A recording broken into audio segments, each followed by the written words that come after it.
8 months of solo travel, again. 8 months of overlanding alone. Why do I commit again to such a long solo adventure? What is the gain?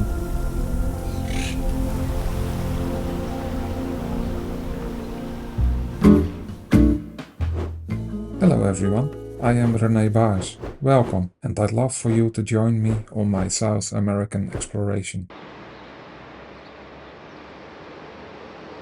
I arrive in Colonia del Sacramento by bus. No car yet, still waiting. This was supposed to be the beginning, the first overnight stop with the car. Uncharted roads and wild places ahead. But delays throw me off script.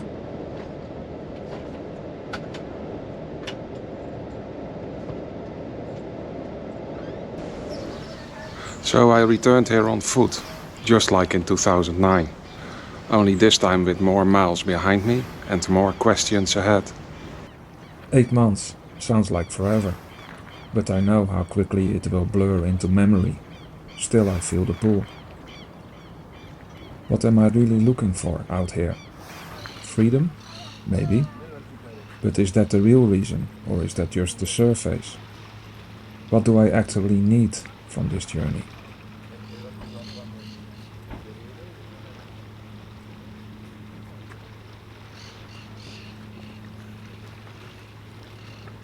The Rio de la Plata, the river of silver. It's wide, still, almost ocean-like. This is where it all begins. From here I will follow the river basin inland. The Uruguay, the Paraná, the Paraguay, letting the water guide me toward the interior. 8 months of challenges, customs, fuel stops, sleeping arrangements, unpredictable roads and uncertain plans. Esta invitación de la casa es grapa miel. But that's not the real journey. The real journey is within.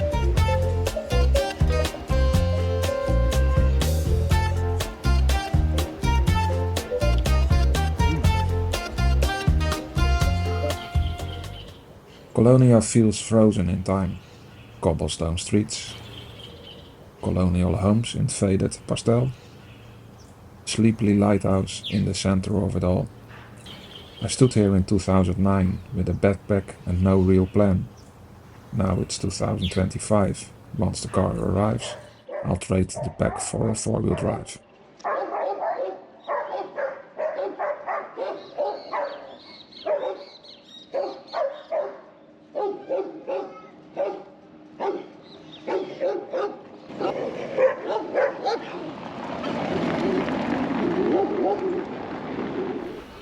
Same restlessness? Yes.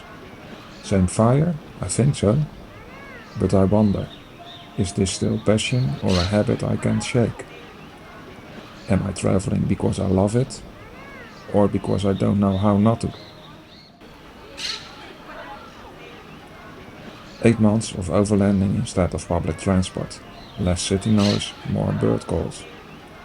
Will that change how I experience these places?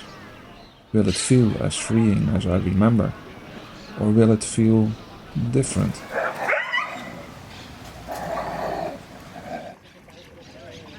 I started taking Spanish lessons. I thought I was just refreshing, but it feels like learning from scratch. Not because I had to, but because I wanted to.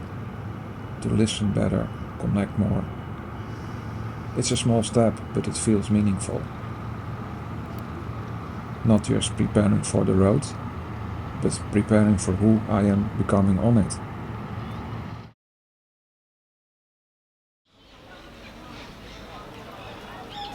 I have always kept my stories close. I travel, I observe, but rarely do I share what's happening underneath. This time feels different. It's not just about the adventure, it's about reflection. On myself, on the world, and on the kind of legacy I want to create. I used to think legacy meant big achievements, milestones, recognition, proof that I had made an impact. Now I see it differently. Legacy isn't just what I leave behind. It is how I live now. In the small moments. In the choices no one sees. In the growth I didn't plan for. I used to go with the flow, react, move, adapt. But now I see that my legacy is change, and how I grow through it.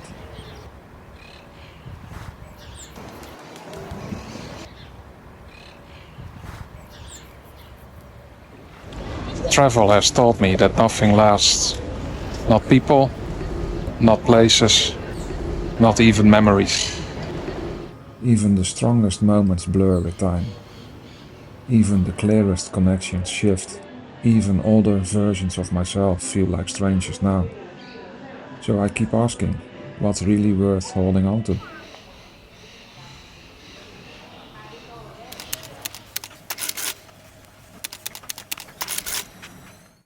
There is a memory that keeps coming back, a memory out of 2008 of a conversation I had at the bus station of Kota Baru, Malaysia. I was waiting at the bus station in Kota Baru and struck up a conversation with a Muslim woman training to be a nurse. We talked about her province, Kedah, mostly Muslim but welcoming to other faiths. Then she asked, "Are you Christian?" I said no, that I had no religion. She looked surprised. Then she asked, "Are you searching for something?" I said no. That answer unsettled her.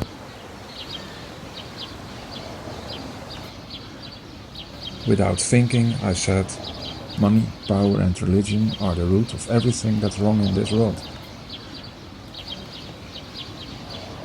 She looked hurt, then changed the subject. Americano doble y torta de manzana. Gracias. Gracias, señor. I asked her when her bus was going. 10:30. Mine was at 10.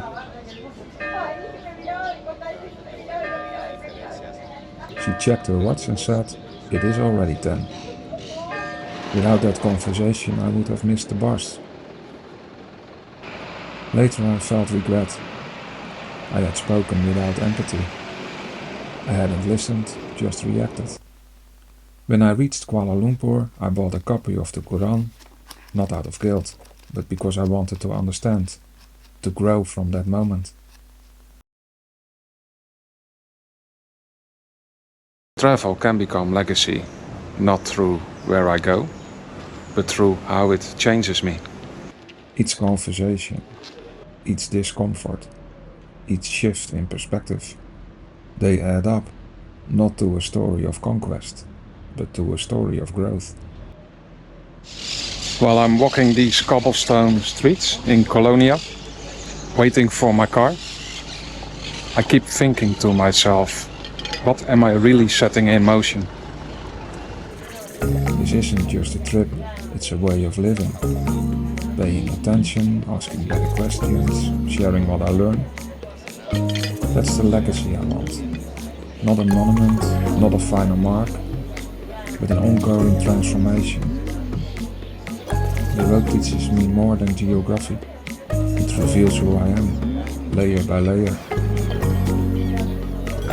Not arriving, becoming.